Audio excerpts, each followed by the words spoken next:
U.S. Ambassador to the United Nations Nikki Haley was at the center of a media frenzy in Washington, D.C. The media hype was organized to support claims that Iran provided Yemen's Ansarullah fighters with a missile that targeted Saudi Arabia's capital last month. This evidence is part of what has led the U.S. intelligence community to conclude unequivocally that these weapons were supplied by the Iranian regime. The evidence is undeniable.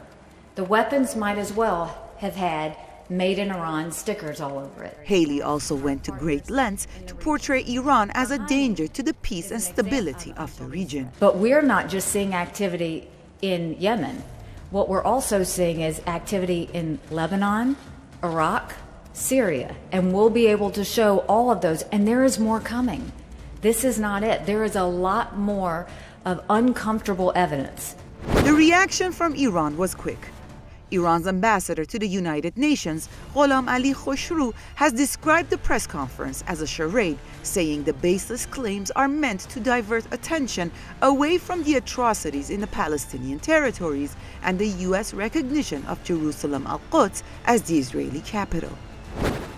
What we saw then is a dog and pony show very similar to the events in 2002 and 2003 in the run-up to the Iraq War, where Colin Powell went before the United Nations with his now infamous vial to demonstrate that there was a great threat coming from Iraq.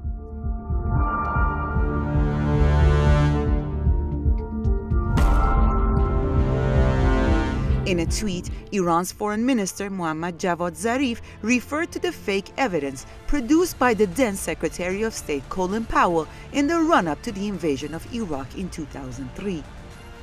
Back then, Powell claimed that Iraq's former dictator, Saddam Hussein, possessed weapons of mass destruction. The claim was used by former President George W. Bush to justify Iraq's invasion. But it turned out to be baseless. Fast forward to 2017. This time, Donald Trump is in the White House, and he appears to be a reckless and unpredictable politician who's heavily under the influence of the Israeli and Saudi lobby groups. Is Trump treading on a road taken by his predecessors? At this point, even the mainstream media, such as New York Times and Reuters, which are usually the go-to propaganda mouthpieces for the American government and its warmongering, have said that she fell short of the mark in terms of providing evidence that would persuasively demonstrate that these were indeed either Iranian weapons, or if they were actually Iranian weapons, that they had been provided since 2015.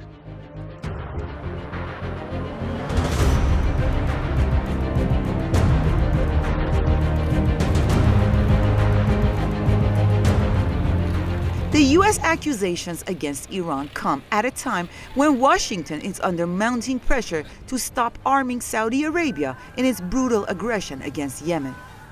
The deadly war began in 2015 with the green light from the United States. And I'm going to quote, Nikki Haley said in her dog and pony show that it is hard to find a conflict or terror group in the Middle East that does not have Iran's fingerprints all over it. This is completely backwards and antithetical to the truth, and I believe the world community knows this. There is not a conflict or terrorist group in the Middle East that the United States, Israel, and the Saudis do not have their fingerprints all over. They are indeed the wellspring of Takfiri. The Pentagon is providing Riyadh with an array of deadly weapons. Lethal projectiles such as brimstone and storm shadow, as well as PGM-500 bombs and alarm missiles have also been sold to Saudi Arabia. Raytheon's Pave Way 4, as well as banned cluster bombs, have also been used against Yemenis.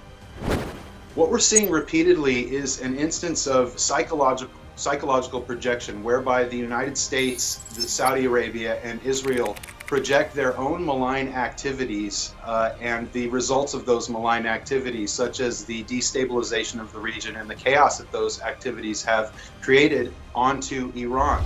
President Trump also signed a $110 billion arms deal with the Saudis. Is this not enough for the world to stand up against the United States?